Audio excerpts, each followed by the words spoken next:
Simple है कि थोड़ा छोटा छोटा और ड्रॉ करना पड़ेगा। ये बी ओ ओ और ये ओ, ठीक है। उसके बाद इधर बी ओ ओ और ये ओ, ठीक है। ऐसे इधर से आ जाएगा बी ओ और ये ओ, ठीक है। वैसे इधर से भी आ जाएगा बी ओ, ठीक है। और इधर ये ओ और इधर ओ, फिर वह ऐसे यहां पे आ जाएगा आपका बी ओ और ये ओ। वैसे यहां पे आ जाएगा बी ओ, इस तरीके से एकदम शॉर्टकट मेथड है ड्रॉ करने का। एच लगा दो, यहाँ एच लगा दो, यहाँ एच लगा दो। बेटा ये दोनों मिलके हाइड्रोजन बॉन्ड बना लेगा इधर, ये दोनों इधर, ये दोनों इधर, ये दोनों इधर। तो ये इस तरीके से रिंग बना लिया। और ऐसे ही बार बार बार बार बार बार रिपीट होगा। वैसे फिर यहां से एच लगा दो, ये हाइड्रोजन बॉन्ड, यहाँ एच लगा दो, ये हाइड्रोजन बॉन्ड, यहाँ एच लगा दो, इधर हाइड्रोजन बॉन्ड, एच लगा दो, इधर हाइड्रोजन बॉन्ड। फिर यहाँ एच लगा दो, इधर भी हाइड्रोजन बॉन्ड बन जाएगा। यहाँ एच लगा दो, इधर भी हाइड्रोजन बॉन्ड बन जाएगा। तो इस तरीके से है ना। बाकी एक एच तो इधर भी ऐसा रहेगा, यहाँ भी एक एच ऐसे रहेगा, यहाँ भी एक एच ऐसे रहेगा, और उसके बाद यहाँ भी एक एच ऐसे रहेगा, और यहाँ भी एक एच ऐसे रहेगा। तो देखिए ये जो बन रहा है ना साइक्लिक टाइप का स्ट्रक्चर बार बार। फिर देखो यहाँ पे कोई H3BO3 आएगा तो ये भी इनके साथ हाइड्रोजन बॉन्ड बना के जाएगा। फिर अगर यहाँ आया वो भी हाइड्रोजन बॉन्ड बनाएगा, यहाँ आया वो भी हाइड्रोजन बॉन्ड बनाएगा, इधर भी हाइड्रोजन बॉन्ड, इधर भी हाइड्रोजन बॉन्ड, इधर भी हाइड्रोजन बॉन्ड, इधर भी, इधर भी, इधर भी। जिस साइड से H3BO3 आएगा हर साइड से हाइड्रोजन बॉन्ड बनता जाएगा, ठीक है। तो ये हमारा स्ट्रक्चर हो गया बेटा H3BO3 के पॉलीमेरिक फॉर्म का। H3BO3 का ये क्या है, पॉलीमेरिक फॉर्म है। And by using this polymeric form हम H3BO3 के स्ट्रक्चर को रिप्रेजेंट करते हैं, ठीक है। समझ गए क्या? तो इस बात का ध्यान रखना।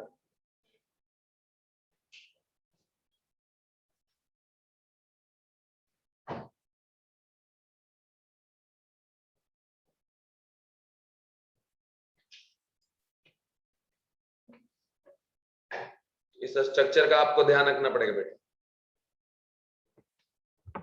ठीक है। चलिए अब आगे मैं आपको लेके जाता हूँ नेक्स्ट टॉपिक। इन टॉपिक ने मतलब इसी का सब टॉपिक, छोटे छोटे पॉइंट्स। नेक्स्ट पॉइंट ये है बेटा कि जब बात करोगे इसका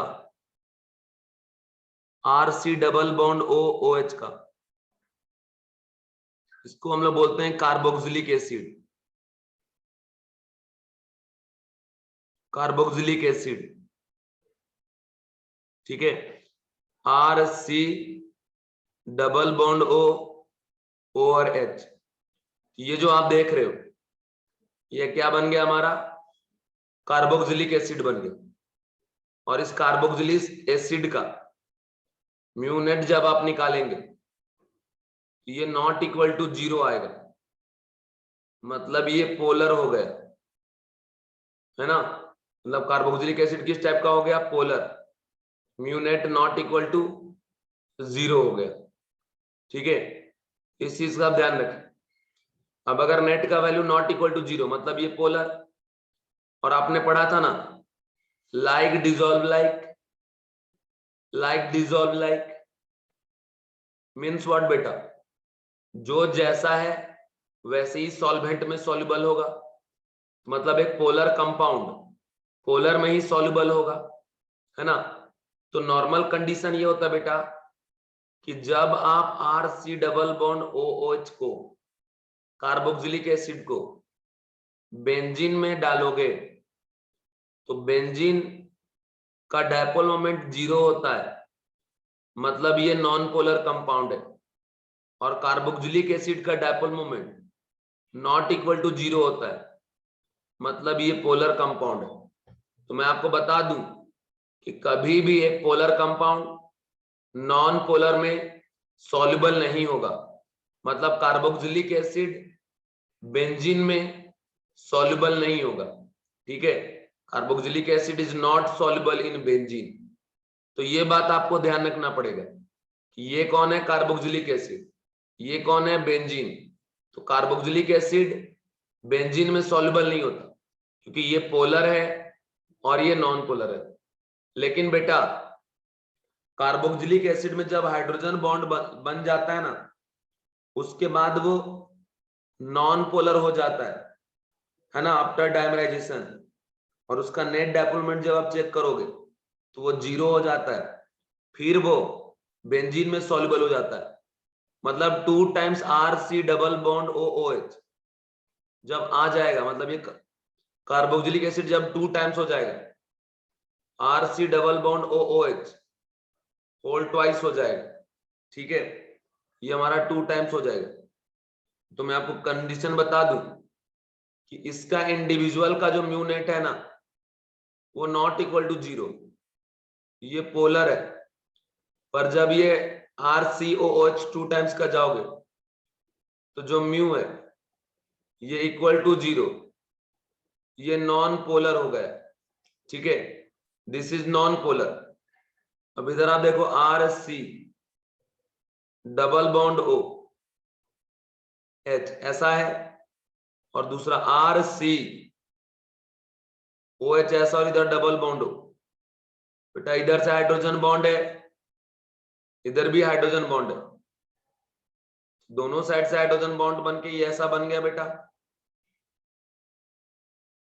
जब आप यहाँ म्यूनेट चेक करेंगे ना, ये जो म्यूनेट का वैल्यू है ये इक्वल टू 0 हो जाएगा, और जैसे इक्वल टू 0 हो गया ना, तो क्या हो गया, नॉन पोलर। इसीलिए ये नॉन पोलर हो गया ना, तो जब इस डाइमर को आप इधर बेंजीन में जब ऐड करते हो ना, बेंजीन में, उसमें जाके घुल जाता है, सॉल्युबल हो जाता है, ठीक है। तो ये चीज आप ध्यान रखें, इस कंडीशन को आप ध्यान रखें, ठीक है।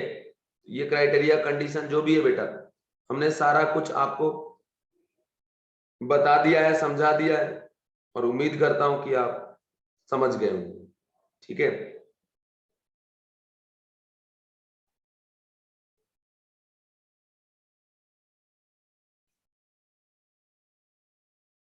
अब इसका रीजन अगर यहां लिखना चाहते हो तो भाई एकदम बिल्कुल कायदे से इसका रीजन क्या लिखेंगे बेटा, कि benzene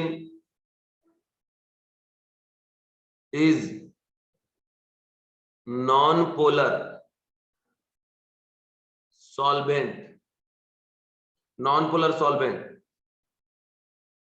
due to like dissolve like,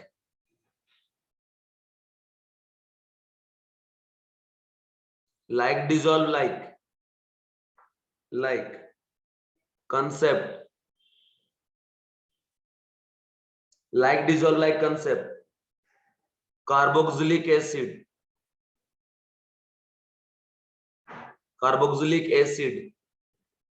ठीक है, जो कैसा है, polar in nature,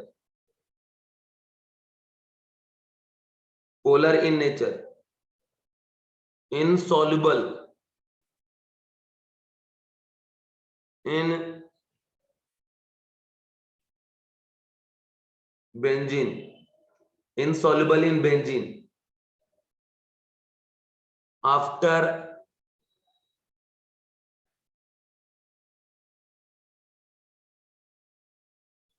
dimerization, after dimerization of carboxylic acid,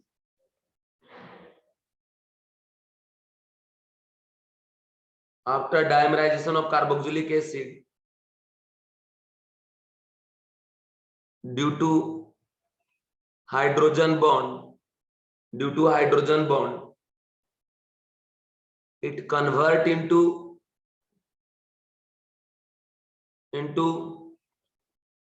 non-polar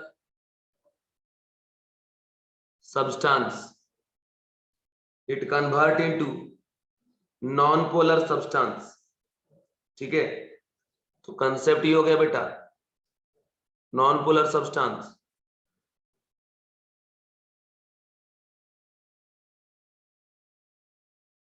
Then soluble in benzene. Then soluble in benzene. तो ये यहां तक का बेटा बात हो गया है ना, तो ये आप समझ गए होंगे। तो ये जो भी बातें थी ये हमने आपको बता दिया। चलिए आगे चलते हैं, एक और एग्जांपल है, यहाँ देखो इंट्रामोलिकुलर हाइड्रोजन बॉन्डिंग का। ये बहुत स्पेशल एग्जांपल है।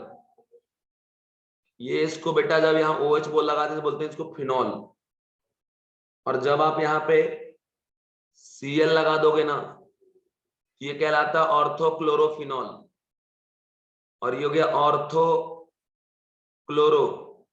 ठीक है, ऑर्थोक्लोरो फिनॉल। अभी ऑर्थोक्लोरोफिनॉल जो है ना इसमें ऐसा हो गया डबल सिंगल डबल, ये OH और ऐसा ये Cl, H और Cl के बीच में इधर बॉन्ड बन जाए कौन सा, इंट्रामोलिकुलर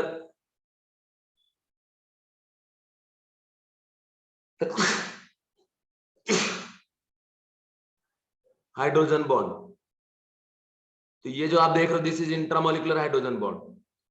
तो लेकिन आपको मैंने कहा था क्लोरीन कभी कभी रेयरली यूज होगा, वैसे तो क्लोरीन यूज ही नहीं होता, ओके, पर in this case chlorine used as a donor atom and donate lone pair to this hydrogen. ठीक है बेटा, एक इंपॉर्टेंट बात है कि अगर आप लेक्चर से बाहर जाओगे और बाद में क्वेश्चन आपसे नहीं बनेगा, उसके लिए सिर्फ आप और आप ही जिम्मेदार होंगे, टीचर कुछ नहीं कर सकता। ठीक है, मैं सिर्फ बेटा आपको पढ़ा सकता हूं, आपके बदले पढ़ नहीं सकता।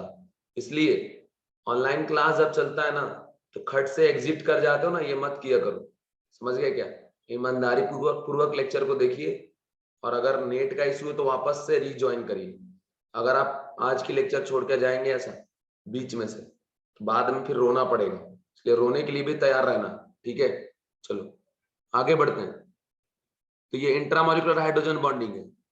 ऑर्थोक्लोरोफिनॉल, जैसे क्लोरल हाइड्रेटेड में क्लोरीन बेटा डोनेट करता है लोन पेयर और हाइड्रोजन बॉन्ड बनाता है, एग्जैक्ट उसी तरीके से ऑर्थोक्लोरोफिनॉल में भी क्लोरीन लोन पेयर डोनेट करता है, और बेटा ये साइक्लिक टाइप का फॉर्मेशन करता है ना। इसको हम लोग चिलेशन बोलते हैं बेटा, चिलेशन, चिलेट मतलब रिंग का फॉर्मेशन होना, तो यहाँ पे चिलेट बन रहा है, चिलेशन हो रहा है। ठीक है ना, तो इस चीज का आपने ध्यान रखना है। ओके चलें, अब एक और एग्जांपल आपको बताता हूं। जैसे ये देखो CH3 CHOH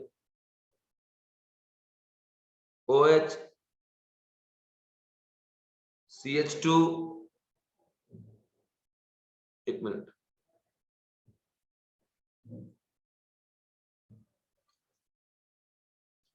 CH3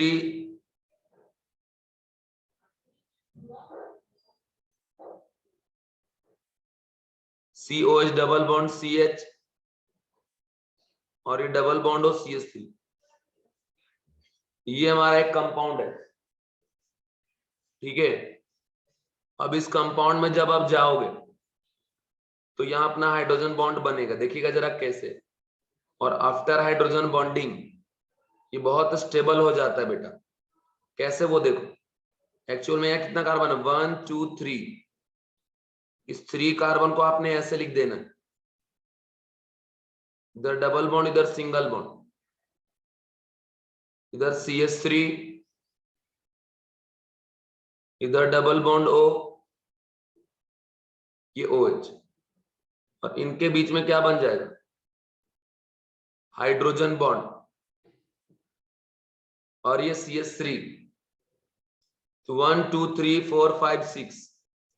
बेटा ये जो आप देख रहे हो ना, 6 मेंबर्ड साइक्लिक रिंग का फॉर्मेशन हो गया, और इसी को बेटा हम बोलते हैं chelation.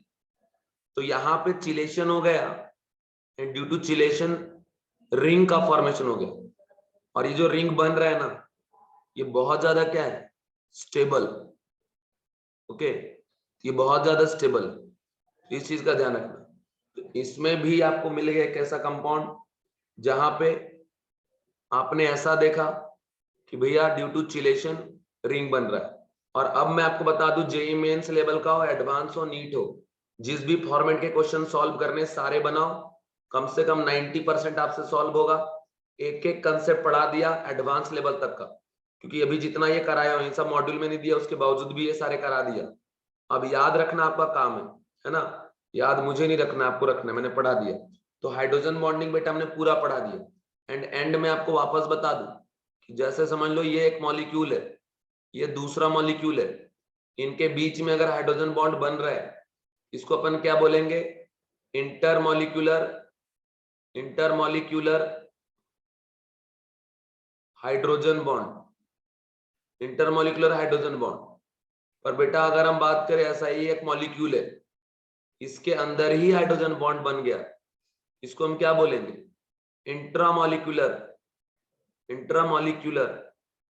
Hydrogen bond.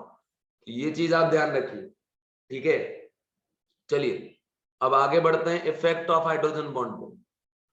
Effect of hydrogen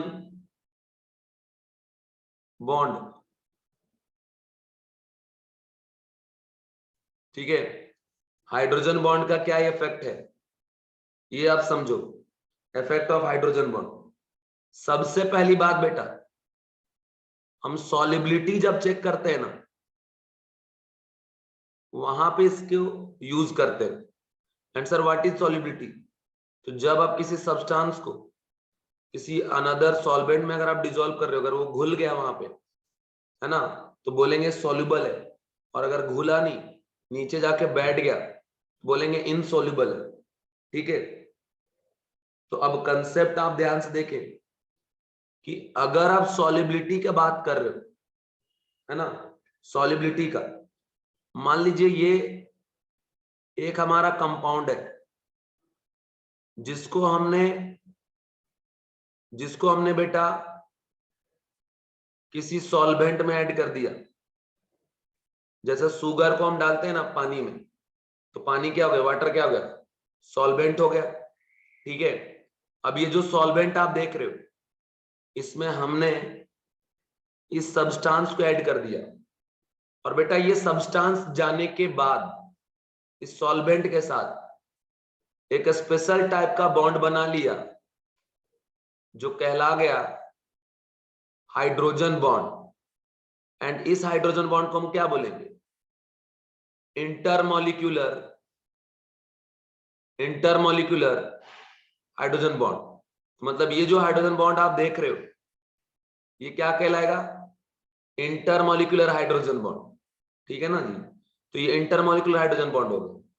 और दूसरा एक ऐसा कंपाउंड बेटा, this is compound number 1, this is compound number 2, ठीक है। लेक्चर छोड़ के बाहर जाओगे फिर इंपॉर्टेंट नोटिफिकेशन दे रहा हूं, तो बाद में कीमत चुकाने के लिए तैयार रहना, क्योंकि बेटा ये सारा कुछ ऑर्गेनिक में यूज होगा जाके, ठीक है। अभी जितने बच्चे हो ना, एंड में भी इतने ही रहना चाहिए। अभी तो देखिए ये कंपाउंड नंबर 2 है, और इस कंपाउंड नंबर 2 के अंदर ही ऑलरेडी हाइड्रोजन बॉन्ड है, तो ये किसी और से हाइड्रोजन बॉन्ड तो नहीं बना सकता। और जैसा सॉल्वेंट हमने यहां लिया था ना बेटा, वैसे ही सॉल्वेंट हम इधर भी ले रहे, वही वाला डिट्टो सेम। पर इस कंपाउंड 2 का इस सॉल्वेंट के साथ हाइड्रोजन बॉन्ड नहीं बन रहा है, simply van der Waals force of attraction आ रहा है, वंडरवाल फोर्स ऑफ अट्रैक्शन, ये वंडरवाल फोर्स है बेटा। और जो वंडरवाल फोर्स होता है ना, आपको खुद ही पता है कि वीक होता है कंपेरेबल टू क्या आपका हाइड्रोजन बॉन्डिंग। तो बेटा ये जो सब्सटेंस है ना, सब्सटेंस नंबर 1, वो स्ट्रॉन्ग बॉन्ड बना रहा है सॉल्वेंट के साथ, लेकिन ये वंडरवाल फोर्स दिखा रहा है। अब ज्यादा पावरफुल हाइड्रोजन बॉन्डिंग है, तो जहां हाइड्रोजन बॉन्डिंग लग रहा है ना, वो ज्यादा घुलता मिलता आपको दिखेगा, वो ज्यादा सॉल्युबल होता हुआ दिखेगा। तो मतलब आप यहां से क्या समझ रहे हो कि जहां पे हाइड्रोजन बॉन्डिंग बना उसका सॉल्युबिलिटी क्या हो गया, ज्यादा।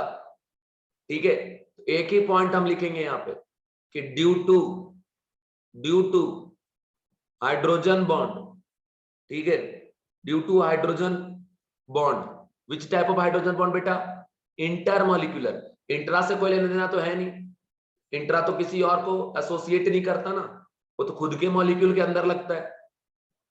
इंट्रा मॉलिक्यूलर नहीं, इंटरमॉलिक्यूलर है ना, यहाँ पे कौन सा लगेगा, intermolecular hydrogen bond. Due to intermolecular hydrogen bond solubility increases. ठीक है, तो ये चीज हो गया हमारा कि due to intermolecular hydrogen bond solubility जो है ना कंपाउंड का, वो क्या होगा बेटा हमारा, इंक्रीज होते जाएगा।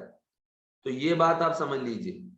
ठीक है, समझ रहे हो। तो अब आगे अगर हम बढ़ जाए बेटा, और एक बात बता दे कि मान लीजिए एक कंपाउंड है जो इंटरमॉलिक्यूलर हाइड्रोजन बॉन्ड बना रहा है, दूसरा कंपाउंड है जो इंट्रामॉलिक्यूलर हाइड्रोजन बॉन्ड बना रहा है, और अगर आपसे किसी ने पूछा कि विच इज मोर सॉल्युबल, है ना, give me answer please everyone. जितने बच्चे हो ना सभी के रिप्लाई आने चाहिए। ठीक है, क्वेश्चन हमारा ये कंपाउंड ए ये बना रहा है इंटर मॉलिक्यूलर हाइड्रोजन बॉन्ड, और ये जो बी है ये इंट्रामॉलिक्यूलर मॉलिक्यूलर हाइड्रोजन बॉन्ड बना रहा है। तो मुझे आप ये बताओ कि वाटर में अगर ए को हमने डाल दिया और बी को हमने डाल दिया, तो विच इज मोर सॉल्युबल, ए और बी?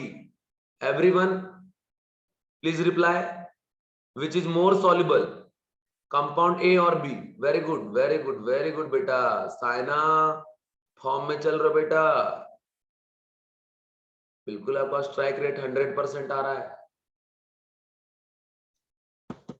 चलिए, तो ये देखो, ये जो इंटरमॉलिक्यूलर हाइड्रोजन बॉन्ड है और ये इंट्रा, बिल्कुल सही बात, ये जो इंटर वाला है ना बेटा, तो यहां जाके इंटरमॉलिक्यूलर मतलब घुल मिल गया अच्छे से, क्योंकि ये इंटरमॉलिक्यूलर हाइड्रोजन बॉन्ड बना रहा है, तो वाटर के साथ जाके वो हाइड्रोजन बॉन्ड बनाएगा।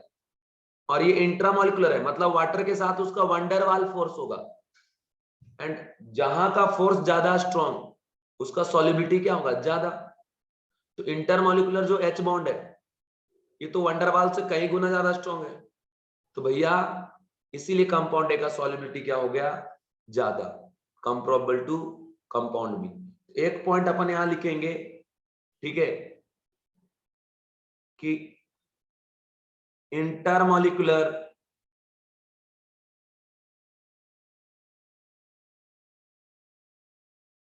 Hydrogen bond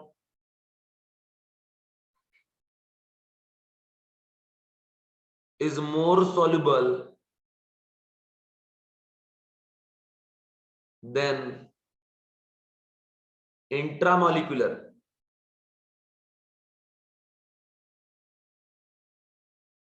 hydrogen bond. ठीक है, तो इंटरमोलिकुलर हाइड्रोजन बॉन्ड से ज्यादा सोल्युबल है कौन सा, इंट्रामोलिकुलर हाइड्रोजन बॉन्ड। अब बेटा मैं आपसे एक क्वेश्चन पूछना चाहता हूं, देखो ये क्वेश्चन देखो, रिप्लाई करना सारे बच्चे, रिप्लाई नहीं कर रहे हो ना तो फिर सदानंद बन जाओगे बाद में, बता दिया हूं। इधर देखो, C double bond O H और ये H, this is compound A, और ये दूसरा है बेटा C double bond O H और ये O H B. Give me answer please, which is more soluble, A और B? Which is more soluble, A और बी? रिप्लाई मी एवरीवन, कौन ज्यादा सॉल्युबल होगा?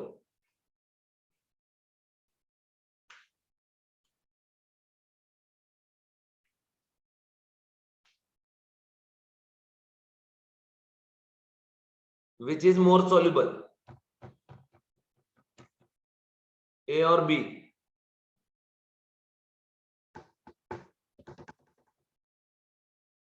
इन दोनों में ज्यादा सॉल्युबल कौन होगा बेटा?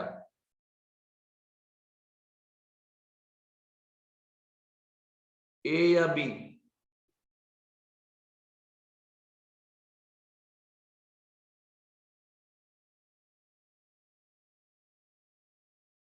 तो बेटा मैं आपको बता दूं, इन दोनों में बी ज्यादा सॉल्युबल होगा।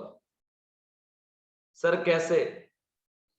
क्योंकि ये वाला तो क्या बनाएगा, इंट्रामोलिक्यूलर,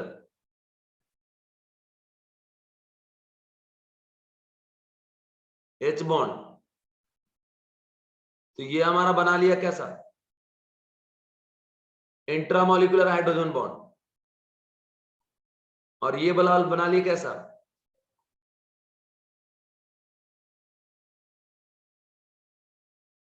इंटरमोलिकुलर एच बॉन्ड।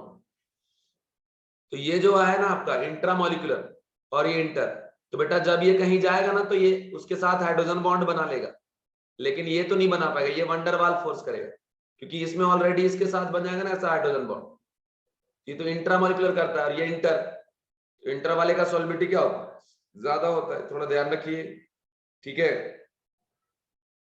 चलिए नेक्स्ट पॉइंट है बेटा, नेक्स्ट पॉइंट है, ये आपको समझ में आ गया, ये वाला समझ में आ गया, अगर वापस एक्सप्लेन करूं? बेटा ये जो कंपाउंड ए था ना, ऑर्थो पोजीशन पे लगा हुआ ना, तो ये हाइड्रोजन बॉन्ड कर लिया पहले ही अंदर, तो यहाँ पे हो गया इंट्रामोलिकुलर हाइड्रोजन बॉन्डिंग, और ये इंटरमोलिकुलर हाइड्रोजन बॉन्डिंग करता है। इंटरमोलिकुलर हाइड्रोजन बॉन्डिंग करने वाले की सॉल्युबिलिटी अधिक होती है कंपेरेबल टू इंट्रा। क्या सभी को ये क्वेश्चन क्लियर हो गया?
लास्ट पॉइंट है बेटा ये इसका, देखो बॉइलिंग पॉइंट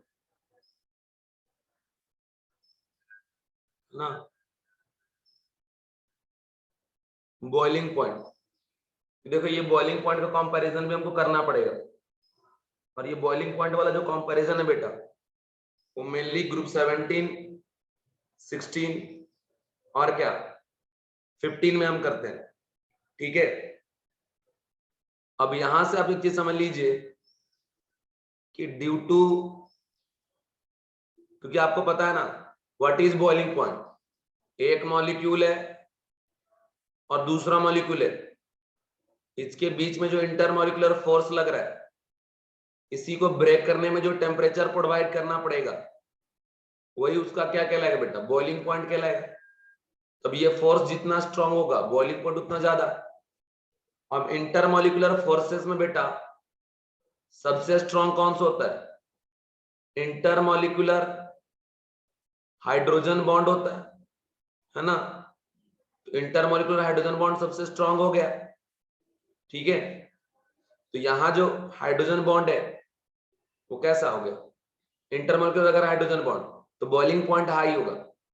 तो आप जब भी टू और मोर मॉलिक्यूल के बीच में बॉइलिंग पॉइंट या मेल्टिंग पॉइंट का कंपैरिजन करें, तो आप देखिए कि वहां पे क्या प्रेजेंट है, हाइड्रोजन बॉन्डिंग प्रेजेंट है क्या। अगर हाइड्रोजन बॉन्डिंग है और वो इंटरमॉलिक्यूलर टाइप का है, तो सीधा सीधा बात समझ जाना बेटा, इसकी सॉल्युबिलिटी जो है वो तो हाई होगी, साथ ही साथ बॉइलिंग पॉइंट भी ज्यादा होगा और मेल्टिंग पॉइंट भी ज्यादा होगा। अभी ऐसे क्वेश्चन बहुत बार एग्जाम में आएंगे, तो यहां तो लिख लेना कि due to intermolecular hydrogen bonding, due to intermolecular hydrogen bonding, boiling point of compound increases,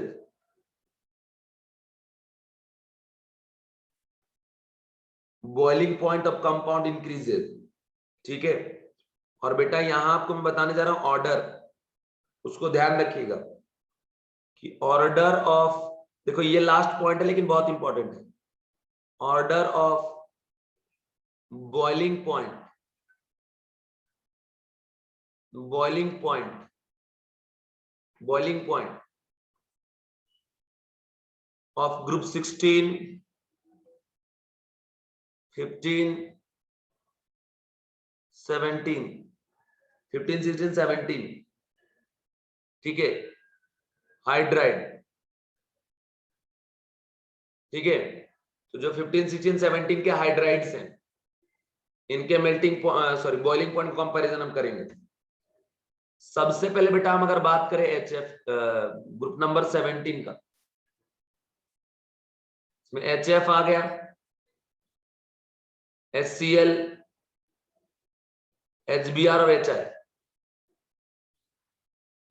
तो नॉर्मल ट्रेंड के अकॉर्डिंग अगर बात करें, HF से बॉइलिंग पॉइंट ज्यादा होना चाहिए HCl का, HCl से ज्यादा HBr का, से ज्यादा HI का, ऐसा होना चाहिए था नॉर्मल ट्रेंड के अकॉर्डिंग, अगर हम वंडरवाल फोर्स के हिसाब से सोचे तो, because van der Waals force directly proportional to molecular weight. इधर जाके मॉलिक्यूलर वेट बढ़ रहा है, साइज भी बढ़ रहा है, directly proportional to surface area. But बेटा ऐसा होता नहीं, क्योंकि ये जो HF है ना, ये स्ट्रॉन्ग हाइड्रोजन बॉन्ड बनाता है, और ये हाइड्रोजन बॉन्ड के वजह से इसका जो समझ लो कि बॉइलिंग पॉइंट है वो नॉर्मल ट्रेंड को फॉलो नहीं करेगा, ये सीधा सबसे ज्यादा बॉइलिंग पॉइंट इसका हो जाता है बेटा। इस ग्रुप में HF का बॉइलिंग पॉइंट सबसे ज्यादा हो जाता है। रीजन क्या है सर, तो स्ट्रॉन्ग हाइड्रोजन बॉन्ड इसका रीजन है बेटा। इसमें ध्यान रखिएगा कि अगर आप बॉइलिंग पॉइंट का कंपैरिजन कर रहे हो, तो सबसे कम हो गया HCl का, फिर हो गया HBr का, फिर हो गया HI का, सबसे ज्यादा किसका हो गया HF का। इससे HCl, HBr, HI और HF, ठीक है ये। तो this is the trend of boiling point. तो ये याद रखना पड़ेगा, एग्जाम में आ चुका है ना, जेईई नीट वाले पेपर में आपको दिखे, ठीक है। तो ये तो आपको याद रखना पड़ेगा, याद रहेगा तो प्रॉब्लम बनेगा, नहीं याद रहेगा बेटा तो बनने वाला तो नहीं। ये समझ में आ गया सभी को ऐसा क्यों हो रहा है? क्योंकि ये हाइड्रोजन बॉन्ड बनाता है। एक HF का मॉलिक्यूल दूसरे HF के मॉलिक्यूल से स्ट्रॉन्ग हाइड्रोजन बॉन्ड बना रहा है। अब अगर स्ट्रॉन्ग हाइड्रोजन बॉन्ड बना रहा है, इसको ब्रेक करने में एनर्जी भी लगेगा क्या, ज्यादा, ठीक है। तो ये चीज हो गया आपका। चलिए, तो यहां पे हम लोग एक पॉइंट बना के लिख लेंगे, लिखेंगे इसमें कि because HF will have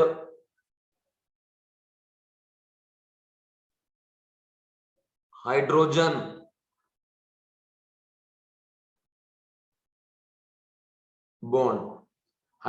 bond, ठीक है, where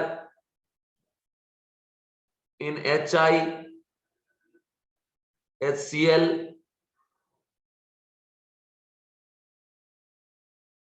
and HBr will have van der Waal force of attraction, van der Waal force of attraction, which is weaker than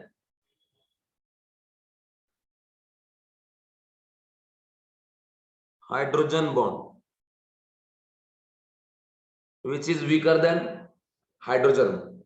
तो ये पूरा रीजन बता दिए। सेम ऐसे जब आप जाओगे ग्रुप 16 वाले हाइड्राइड पे, वाटर H2S H2T H2SE, तो नॉर्मल ट्रेंड के हिसाब से अगर जाएंगे तो ये हो जाएगा,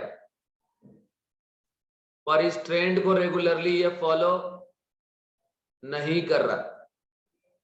क्यों भैया? क्योंकि ये जो वाटर है ना, एक वाटर का मॉलिक्यूल दूसरे वाटर के मॉलिक्यूल से स्ट्रॉन्ग हाइड्रोजन बॉन्ड का फॉर्मेशन करता है, ओके।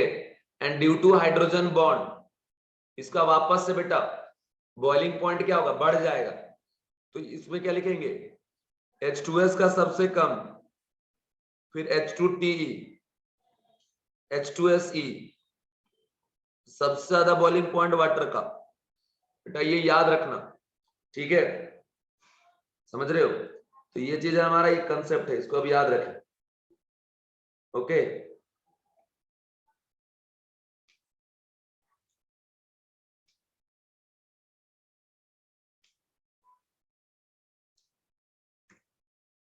चलिए, अब इसके बाद है लास्ट, और इसके लिए रीजन जो है बेटा सेम रीजन, यहां भी रीजन बिल्कुल डिट्टो सेम है। ग्रुप 15 में अगर आप चले गए,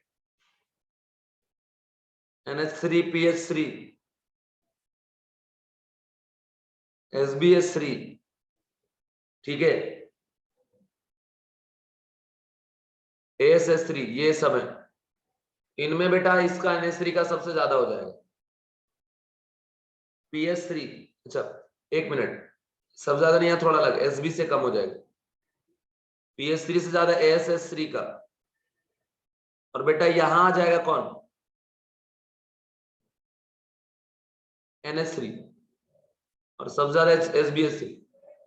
तो this is the order of क्या, this is the order of boiling point in case of क्या, ग्रुप 15 हाइड्राइड, ठीक है। तो ये चीज आप ध्यान रखें, इस कंसेप्ट का आप ध्यान रखें, ओके बच्चों। तो यहां तक जो भी चीजें थी हमने आपको बता दिया। एक बात और याद रखना कि अगर कोई इंटरमॉलिक्यूलर हाइड्रोजन बॉन्डिंग करेगा तो उसका बॉइलिंग पॉइंट तो हाई होगा, लेकिन अगर कोई इंट्रामॉलिक्यूलर हाइड्रोजन बॉन्डिंग कर रहा है तो उसका बॉइलिंग पॉइंट क्या होगा, लो होगा, क्योंकि अगर इंट्रामॉलिक्यूल को कर रहा है तो किसी और मॉलिक्यूल के साथ उसका weak van der Waals force of attraction होगा। ठीक है, समझ रहे हो क्या? तो ये चीज आपने ध्यान रखना है। इसके अलावा एक बात और बता दूं कि बेटा अगर हम बात करें फिजिकल स्टेट का, तो ड्यू टू फिजिकल स्टेट मतलब due to hydrogen bonding physical state भी चेंज हो जाता है। फिजिकल मतलब वो कैसा रहेगा, सॉलिड लिक्विड या गैस। तो हम लिखेंगे बेटा hydrogen bond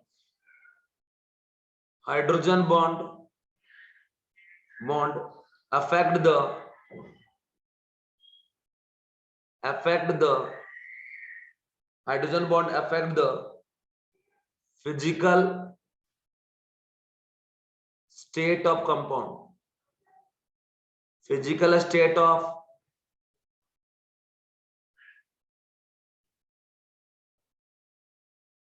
compound, hydrogen bonding affect the physical state of compound।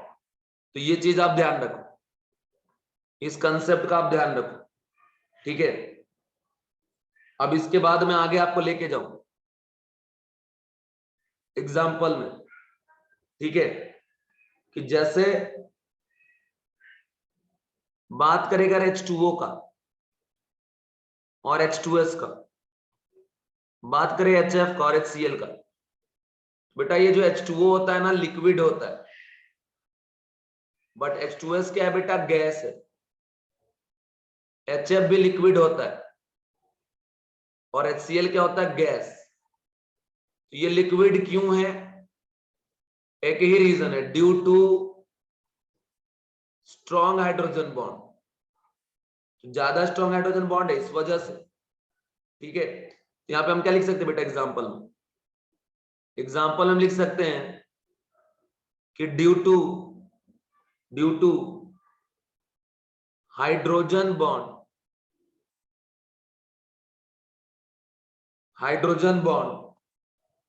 Water exist in liquid, water exists in liquid state,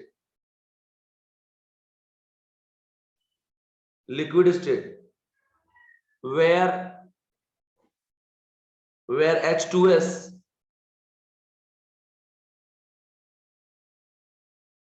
exist in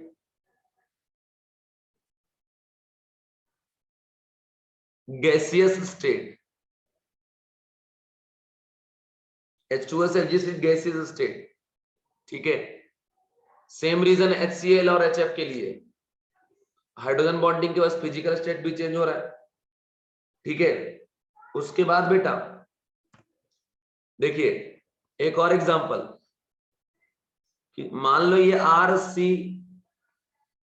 double bond OH पहले अकेला एग्जिस्ट कर रहा था, लेकिन ड्यू टू हाइड्रोजन बॉन्डिंग ये डायमराइज हो जाता है बेटा, RCOH होल ट्वाइस। क्यों भैया, ड्यू टू हाइड्रोजन बॉन्ड। अगर हाइड्रोजन के बॉन्ड की वजह से डायमराइज कर जा रहा है ना, तो मतलब ये हुआ कि इसका मोलर मास भी बढ़ जाएगा ड्यू टू हाइड्रोजन बॉन्ड। मतलब कुछ ऐसा कि RC double bond OH COH double bond O और ये R, ये इधर से यहां बना रहा है क्या, हाइड्रोजन बॉन्ड। जैसे यहां बना रहा है क्या, हाइड्रोजन बॉन्ड। तो ये हमारा पूरा पूरा हाइड्रोजन बॉन्ड हो गया। ठीक है, तो ड्यू टू हाइड्रोजन बॉन्ड इसका मास क्या हो रहा है, बढ़ रहा है। कंसेप्ट क्या हो गया कि due to intermolecular hydrogen bond. देखो एक बच्चा कोई गया है ना, बहुत पीटेंगे रे, पकड़ा गया तो कौन जाता है यार।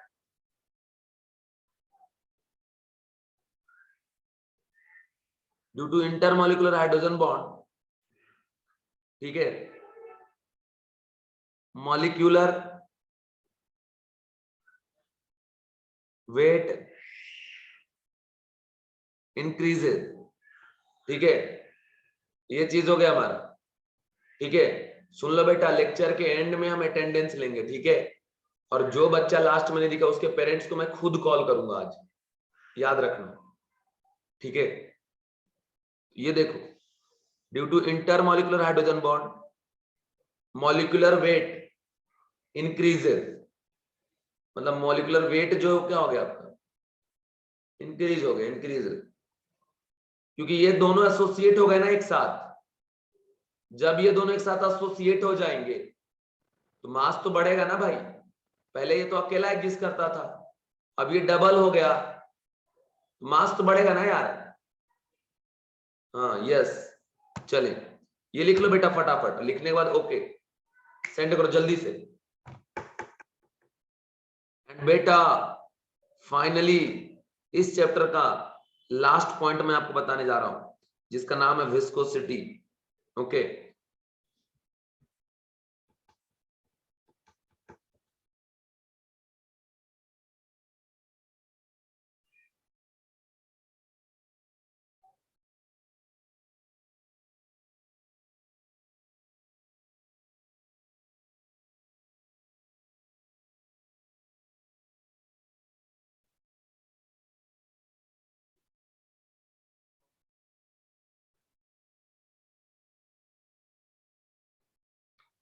Done done done done done done done. चलिए आगे देखिए, लास्ट पॉइंट बेटा, विस्को, है ना, सिटी। देखिए पहली बात तो ये, जब आप विस्कोसिटी वर्ड सुनेंगे ना तो पता ही नहीं चलता आखिर ये किस चीज के बारे में बताता है विस्कोसिटी, पर मैं आपको बताता हूं what is meaning of viscosity. बेटा जैसे मान लो ये एक इंसान है, आर्यन है, ये आर्यन है ना, इसके भागने का जो स्पीड है, ठीक है, तो ये भाग रहा है बेटा, लेकिन अगर हम रास्ते में इधर कांटा वाटा लगा दिए, पत्थर वत्थर डाल दिए, है ना, तो अब इसके भागने का स्पीड क्या है बेटा, कम। तो विस्कोसिटी क्या है, जो किसी भी सब्सटेंस के मूव करने के स्पीड को डिक्रीज कराए, ठीक है, और जो स्पीड डिक्रीज हो रहा है ना उसी को विस्कोसिटी से मेजर करते हैं, वही विस्कोसिटी कहलाता है, ठीक है। तो हम जो मेजर करेंगे रेजिस्टेंस ऑफ फ्लो, है ना, उसी को हम क्या बोलते हैं बेटा, विस्कोसिटी। और एक बात आप समझ लो कि मान लो अगर कोई फ्री है तो फटाफट भागेगा, लेकिन अगर एक मॉलिक्यूल किसी और से बॉन्डेड है तो ये भाग नहीं सकता, क्योंकि ये किसी और से अट्रैक्टेड है, ड्यू टू क्या, हाइड्रोजन बॉन्ड। तो बेटा ड्यू टू हाइड्रोजन बॉन्ड इसके भागने का स्पीड क्या हो गया, कम हो गया ना। तो भैया आप खुद ही समझो कि ये तुम हो, है ना, तुम, और तुमको यहाँ रस्सी से बांध दिए हम, और इधर हम खींच रहे, बोले दौड़ो, तो तुम्हारे दौड़ने का स्पीड क्या हो जाएगा, कम हो जाएगा, ठीक है। और जो दौड़ने का स्पीड कम हो रहा है ना, भागने की स्पीड कम हो रहा है ना, उसी को हम विस्कोसिटी कहते हैं, ठीक है। अब ये क्यों कम हो रहा है सर, तो ड्यू टू हाइड्रोजन बॉन्ड। तो मतलब सीधा बात समझ लो, अगर हम विस्को सिटी में जा रहे तो कंसेप्ट है it is major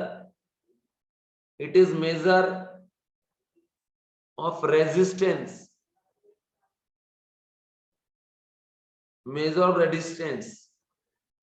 to flow, है ना, it is measure of resistance to flow. And सीधी बात है बेटा कि ड्यू टू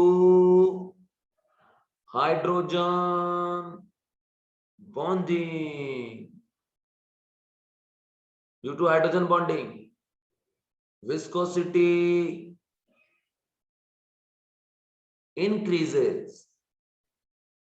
बेटा भागने का जितना कम होगा ना स्पीड, समझ लो विस्कोसिटी उतना बढ़ रहा है, तो ये हो गया हमारा विस्कोसिटी। समझला का बेटा, बात समझला का नहीं,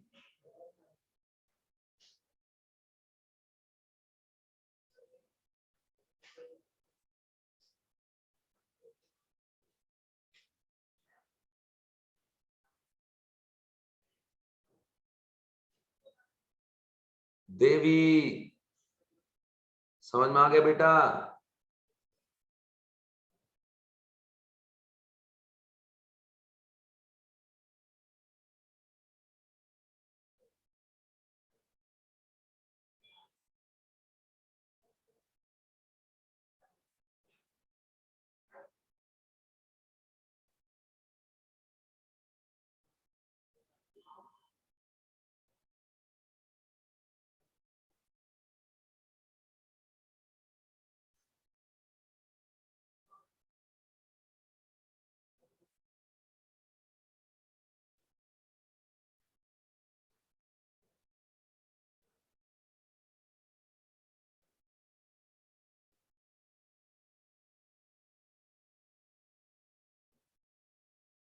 सर एक्सप्लेन अगेन। देखो बेटा,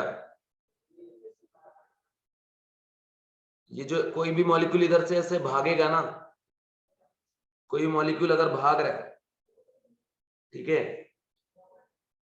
तो अगर ये मॉलिक्यूल किसी और से अट्रैक्टेड रहेगा, इसके भागने का स्पीड क्या होगा? कम। ठीक है, और जो भागने की स्पीड कम होता है ना, उसी को हम मेजर करते हैं किस चीज से? विस्कोसिटी से। तो भागने का स्पीड जितना कम, विस्कोसिटी क्या हो गया? उतना ही ज्यादा। ठीक है, अब कंसेप्ट ये है कि अगर एक मॉलिक्यूल दूसरे मॉलिक्यूल से हाइड्रोजन बॉन्ड के थ्रू एसोसिएटेड रहेगा, तो आप क्या समझेंगे? आप यही समझेंगे ना कि बेटा इसका भागने की स्पीड कम हो गया, और जो भागने के स्पीड है ना, मूव करने का जो स्पीड है ना, उसी को हम मेजर कर रहे हैं किस चीज से? विस्कोसिटी से। It is measure of resistance to flow. जो रेजिस्टेंस आ रहा है ना फ्लो करने में, उसी को विस्कोसिटी से मेजर करते हैं। और एक मॉलिक्यूल अगर दूसरे मॉलिक्यूल से थ्रू हाइड्रोजन बॉन्ड अगर बॉन्डेड है, समझ लीजिए इसके भागने की स्पीड अपने आप क्या हो जाएगा? कम हो जाएगा। ठीक है, तो यहाँ पे ये कंसेप्ट है, ये क्राइटेरिया है, भागने का स्पीड बेटा अपने आप कम हो जाना है। ठीक है, सो हमने आपको यहाँ पे बता दिया। अब जैसे ही एक मॉलिक्यूल दूसरे मॉलिक्यूल से थ्रू हाइड्रोजन बॉन्डिंग कनेक्टेड रहेगा, अगर हाइड्रोजन बॉन्डिंग के थ्रू कनेक्टेड है, तो अब क्या समझेंगे कि भाई इसके भागने की स्पीड क्या हो गया? कम हो गया। ड्यू टू क्या? Hydrogen bond. तो हाइड्रोजन बॉन्ड की वजह से यहाँ पे विस्कोसिटी क्या हो गया? ज्यादा हो गया, मतलब विस्कोसिटी बढ़ गया। ठीक, एकदम सिंपल बात है। अभी क्लियर हुआ क्या आपको बेटा? सिद्धि,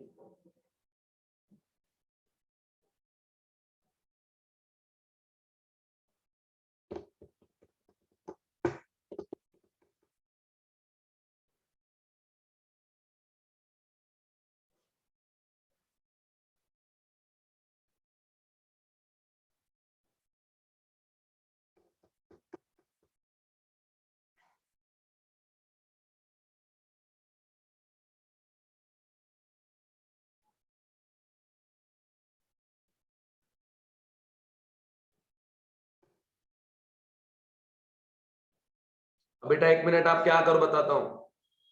मॉड्यूल निकाल के पेज नंबर 128 में कुछ एग्जाम्पल ने, 129 में एग्जाम्पल 69 से लेके एग्जाम्पल 77 तक देखो अभी जस्ट तुरंत। एग्जाम्पल 69 टू 77 जरा अभी देखिए। 4 to 5 मिनट का टाइम है, और देख के मुझे बताओ ओके और नॉट ओके। देखते जाओ जल्दी से फटाफट।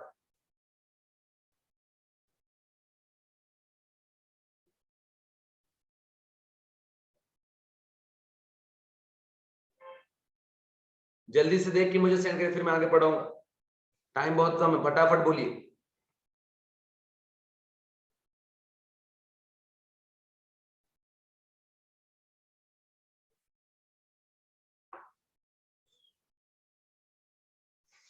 ये पेज नंबर बेटा 129, page number 129।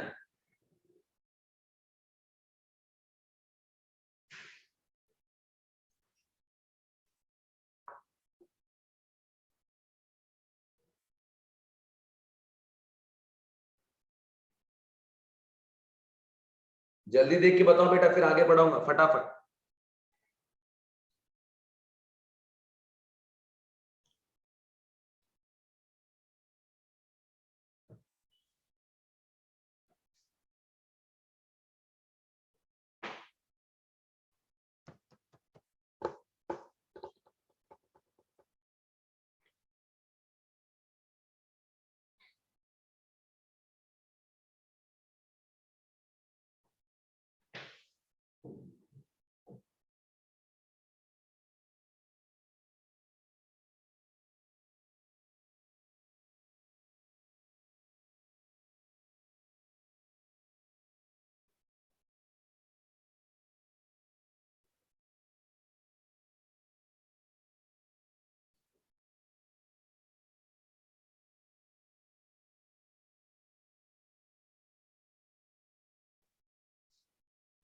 Please explain question number 71।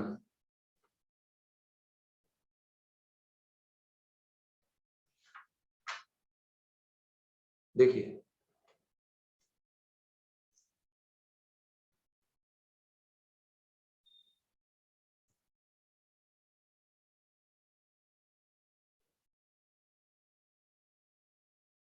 Steam volatile मतलब इसकी वोलेटिलिटी लो हो बेटा, है ना, कम हो जिसकी वोलेटिलिटी।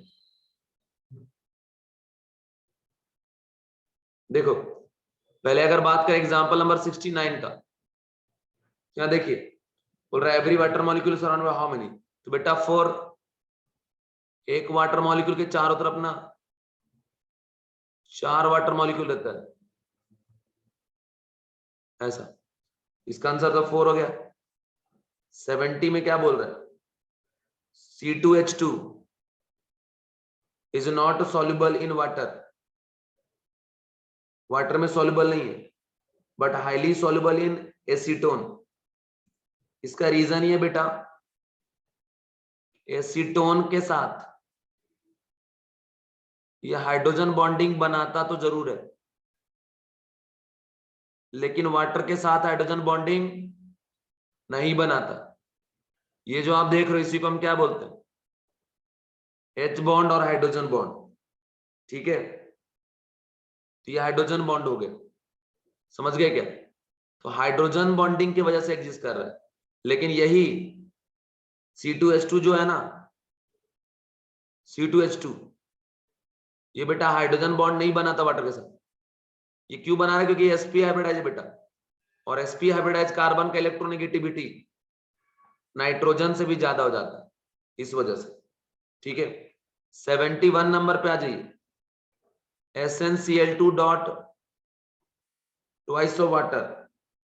आपको एक चीज याद होगा, मैंने कहा था जैसे CuSO4 डॉट 5H2O, यहाँ पे वाटर मॉलिक्यूल कुछ हाइड्रोजन बॉन्डिंग के थ्रू एसोसिएटेड रहते हैं ना कॉपर से, बस वही यहाँ पे बेटा कि पूछ रहा है कि why SnCl2 dot 2H2O readily loses one molecule of water at 80 degree Celsius, ठीक है।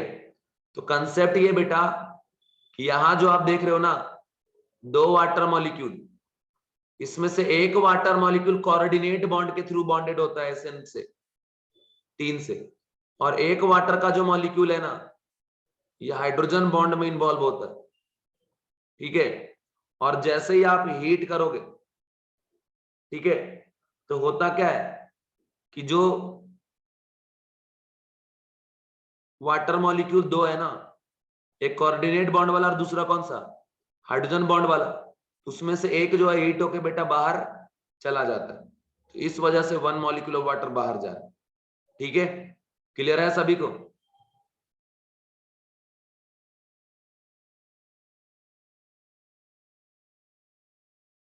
ओके चलिए नेक्स्ट एग्जांपल है, आप देखें 72 क्या बोल रहा है, why crystalline sodium peroxide is highly hygroscopic in nature. क्योंकि बेटा ये वही चीज है ना, हाइड्रेट्स बनाता है ड्यू टू हाइड्रोजन बॉन्डिंग और कुछ नहीं।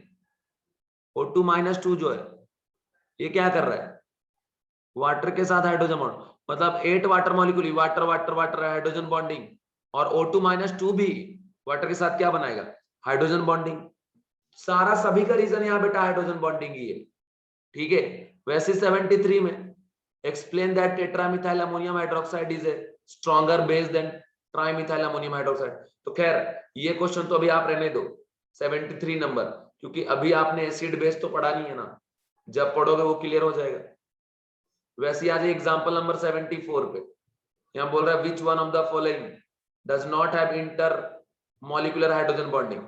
तो बेटा वाटर तो इंटर मॉलिक्यूलर हाइड्रोजन बॉन्डिंग करता है, HF भी इंटर मॉलिक्यूलर हाइड्रोजन बॉन्डिंग करता है, पर जो ऑर्थोनाइट्रोफिनॉल है बेटा, याद आ रहा है क्या? ऑर्थोनाइट्रोफिनॉल, ये जो ऑर्थोनाइट्रोफिनॉल है ये इंटर नहीं इंट्रामॉलिक्यूलर हाइड्रोजन बॉन्डिंग करता है, इंट्रामॉलिक्यूलर हाइड्रोजन बॉन्डिंग करता है। तो ये चीज आप ध्यान रखिए, इसका आंसर क्या जाएगा? बी, कि ऑर्थोनाइट्रोफिनॉल जो है वो इंट्रा करता है, इंटर नहीं करता है।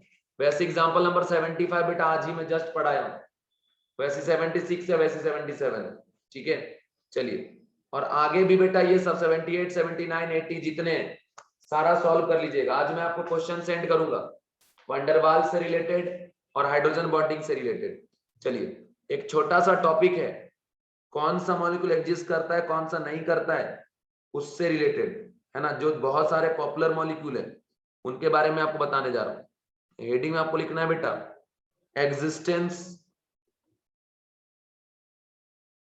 एग्जिस्टेंस ऑफ मॉलिक्यूल, मॉलिक्यूल, और उसका रीजन भी बताऊंगा।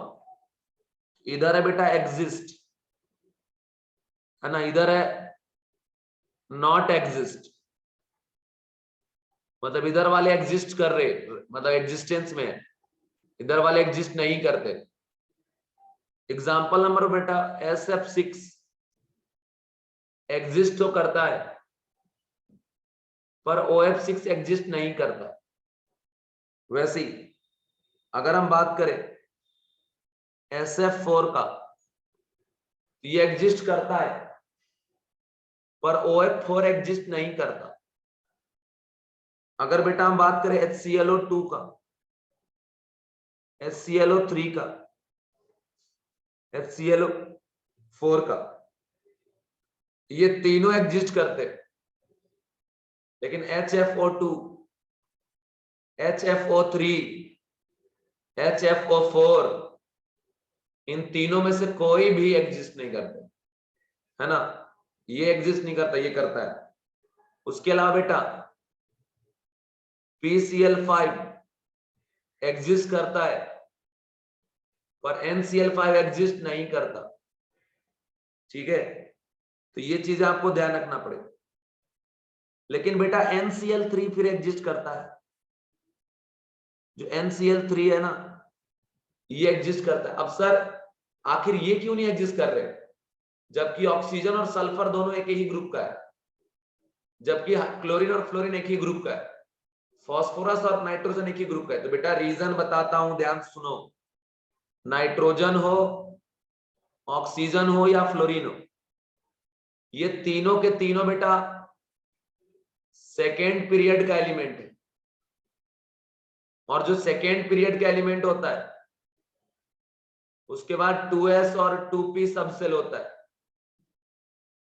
मतलब 2s में 1 orbital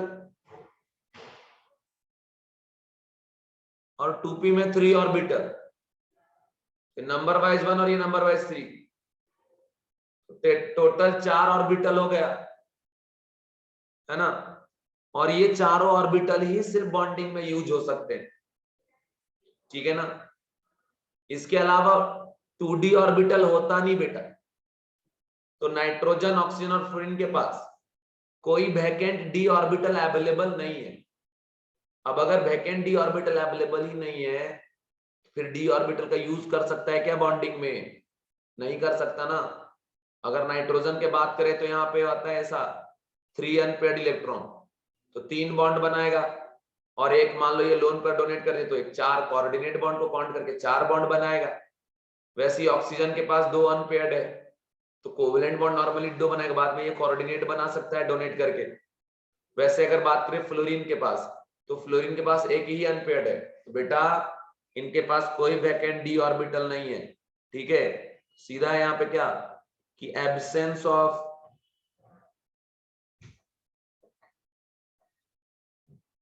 absence of vacant d orbital, ठीक है, so they can not expand their octet, तो ये अपने ऑक्टेट को एक्सपांड नहीं कर सकते। लेकिन वही बेटा आप सल्फर ले लो, क्लोरीन ले लो या फास्फोरस ले लो, ये थर्ड पीरियड के एलिमेंट है, वहां 3s भी होता है, 3p भी होता है और 3d भी होता है। s या क्लोरीन या सल्फर या फास्फोरस जो भी है वो 3s के साथ साथ 3p के साथ साथ 3d ऑर्बिटल को भी बॉन्डिंग में यूज करते हैं। अब अगर 3d ऑर्बिटल को बॉन्डिंग में यूज करेंगे तो एकदम सीधा बात है ना भैया कि वो डिफरेंट टाइप के और कंपाउंड बना सकते हैं जो एग्जिस्टेंस में रहेगा, लेकिन ग्रुप 2 वाले फिर पीरियड 2 वाले सारे एग्जिस्ट नहीं करेंगे, ठीक है ना। आगे देखिए और भी ऐसा मॉलिक्यूल, जैसे बेटा अगर हम बात करें इसके बाद कुछ और इंपॉर्टेंट, इधर एग्जिस्ट है इधर नॉट एग्जिस्ट है, ये थोड़ा डिफरेंट रीजन वाला। SF6 एग्जिस्ट करता है बट HCl6 एग्जिस्ट नहीं करता। IF7 एग्जिस्ट करता है पर ICl7 एग्जिस्ट नहीं करता। ICl5 एग्जिस्ट करता है पर IBr5 एग्जिस्ट नहीं करता। रीजन क्या है? रीजन है बेटा यहां सल्फर के अराउंड 6 क्लोरीन, यहां सल्फर के अराउंड 6 फ्लोरीन, फ्लोरीन और क्लोरीन में क्लोरीन का साइज बड़ा है ना, तो क्लोरीन क्लोरीन में बेटा रिपल्सन होता है और रिपल्सन की वजह से ये अपने बॉन्ड को ब्रेक कर देते हैं और फिर ये एग्जिस्ट नहीं करता। तो कंसेप्ट आप यहां ध्यान रखिएगा कि due to steric factor, steric factor means क्या बेटा, रिपल्सन वगैरह जो हम बोलते हैं, ठीक है, मतलब ये क्लोरीन क्लोरीन में धक्का मुक्की होगा, एक दूसरे को रिपेल करेगा, ये क्लोरीन एक दूसरे को रिपेल करेगा, इस वजह से बेटा ये सब एग्जिस्ट नहीं करेंगे, ठीक है। तो ये चीज आप ध्यान रखना। इसके बाद थोड़ा आगे आ जाता हूं और यहां पे थोड़ा अगर आप आगे आ गए तो नेक्स्ट यहां पे कंसेप्ट ये है कि अगर आप आयोडीन का बात करें प्रॉपरली, आयोडीन जो है ना कि iodine can not be surrounded bye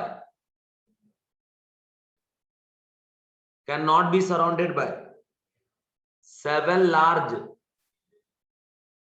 Cl atom, ठीक है, समझ रहे हो। Iodine can not be surrounded by 7 large chlorine atom due to क्या बेटा, स्टेरिक रिपल्सन, क्योंकि जैसे लार्ज आ जाएंगे ना उनके बीच में बहुत ज्यादा रिपल्सन होने लगता है, ठीक है। जैसे आयोडीन है, इधर कोई बड़ा सा ग्रुप आ गया, उनके बीच में जब ऐसे रहेंगे तो रिपल्सन ना होगा, रिपल्सन होगा तो इसलिए मॉलिक्यूल ब्रेक कर जाएगा, एग्जिस्ट ही नहीं करेगा, ठीक है। अब आगे एक और एग्जाम्पल है ना, PbI2 will exist but PbI4 does not exist. Why? इसका रीजन हम देते बेटा due to inert pair effect. ये आपको अभी याद मान लो, अगर नहीं भी है तो एक बार मैं रिवीजन इसका लूंगा, है ना, बताऊंगा, पर अभी ध्यान रखना PbI2 एग्जिस्ट करता है पर PbI4 बेटा एग्जिस्ट नहीं करता, और इसके लिए सिर्फ एक ही रीजन है। क्या रीजन है सर? तो ड्यू टू बेटा, due to inert pair effect, और ऐसे बहुत सारे कंपाउंड है ना, तो लगभग जो भी चीजें हैं वो सारी चीजें बेटा हमने आपको बता दिया, ठीक है। उम्मीद करता हूं कि आप यहां तक पूरा समझ गए होंगे। मुझे बताइए क्या यहां तक पूरा क्लियर है बेटा सभी को? Everyone please reply me.